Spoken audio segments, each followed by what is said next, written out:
On July 19, 2024, the world's most advanced financial network simply stopped. It wasn't a cyber warfare campaign. It wasn't a severed undersea cable. A single faulty configuration file, compiled as unverified code, was pushed to live endpoints worldwide.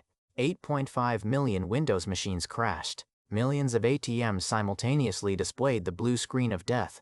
The global digital economy suddenly required manual, hands-on physical intervention at every single machine. We built an instantaneous, cashless society to escape the limits of physical money. Yet this entire digital illusion survives only because of armored trucks, vulnerable legacy Windows software, and fragile cryptographic boxes engineered to vaporize their own memory at the first sign of a threat. So how does this fragile system actually work, and what happens when the glowing screens go completely black? To understand the threat, we have to look inside the machine.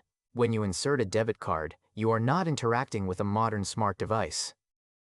You are interacting with a physical hardware puppet. It is controlled by a legacy Windows-based middleware called XFS. This hidden layer translates the physical reading of your ENV chip into raw software code. But how does a local Windows machine talk to a bank on the other side of the planet in milliseconds? It uses a universal messaging standard called ISO 883. The ATM compresses your withdrawal request into a highly structured data string. It fires an 0101 authorization request across global telecommunications networks to a payment switch. But if this financial data is flying across global networks, why isn't it constantly intercepted and stolen? Because of an invisible boundary of mathematical trust. When you type your PIN into the keypad, the numbers are immediately encrypted at the hardware level. The plain text PIN never touches the ATM's operating system or hard drive. This happens inside a hardware security module, or HSM. The HSM uses a scheme called DUKT to generate a unique, transient encryption key for your specific transaction. Once that key is used, it is permanently destroyed. But what if a criminal tries to physically drill into the HSM chassis to steal the master keys? These devices are filled with active physical sensors. If a drill bit pierces the outer wall and touches the microscopic wire mesh, the firmware triggers an automatic zeroization sequence. The glowing digital keys are instantly vaporized into digital dust. The machine destroys its own brain to save the wider network. Once the cryptography is verified, the core banking system sends an approval response. Now, digital code must translate back into physical money. Inside the absolute darkness of the ATM safe, a vacuum grabs a banknote. But how does the machine know it hasn't accidentally grabbed two bills stuck together? It uses optical waveguides. Red lasers shoot directly through the paper to measure its density. If the light transmission drops below a calibrated threshold, the machine knows it pulled a double and diverts the cash to an internal reject bin.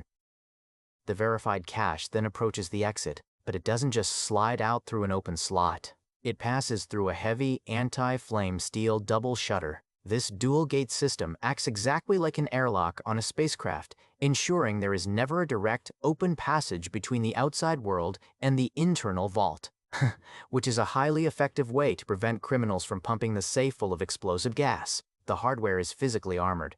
The data is mathematically encrypted. So what could possibly take down the entire network? The answer is platform monoculture and human error. In April 2018, the UK-based TSB Bank attempted to migrate 5 million customer accounts to a new IT platform running across 2 active data centers. Under intense schedule pressure, executives bypassed end-to-end non-functional performance testing. The 2 data centers contained subtle configuration discrepancies. When the system went live, the mismatch caused a massive synchronization failure, locking out millions of customers for months. If software configurations don't break the system, physical infrastructure will. In October 2023, DBS and Citibank experienced a massive banking disruption in Singapore. During a planned upgrade at a regional data center, an external contractor incorrectly sent a digital command that closed the chilled water valves.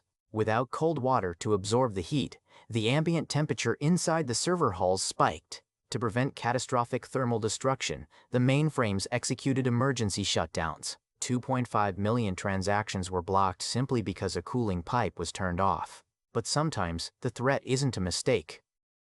In 2014, a cybercrime syndicate known as Carpanock infiltrated the internal networks of over 100 financial institutions.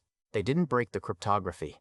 They bypassed it by exploiting the humans. Using spear phishing emails, they compromised employee workstations and recorded video logs of administrators to learn the internal workflows. Then, they hijacked the central ATM management switches. They sent remote commands telling specific ATMs to dispense cash at precise times. Money mules simply stood next to the machines on the street and collected the jackpot. This exposes the ultimate vulnerability of our modern economy.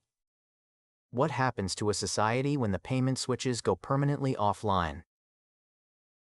Within 12 hours, retail point-of-sale terminals time out.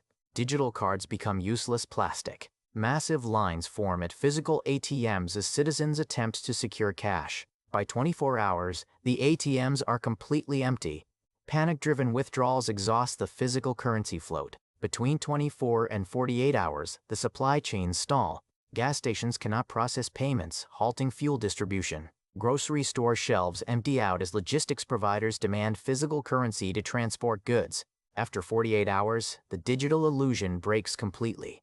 A parallel barter economy emerges. This threat is so severe that the Swedish government, one of the most cashless societies on Earth, has integrated payment resilience into its national defense planning. The central bank now officially urges every adult to keep a minimum of 1,000 kroner in physical cash hidden at home. Because they know what happens when the system fails. We built a digital economy to free ourselves from the limits of physical cash. But we haven't eliminated physical cash at all. We have simply hidden it behind a glowing cold screen. And when that screen goes black, civilization is exactly 48 hours away from returning to the Stone Age.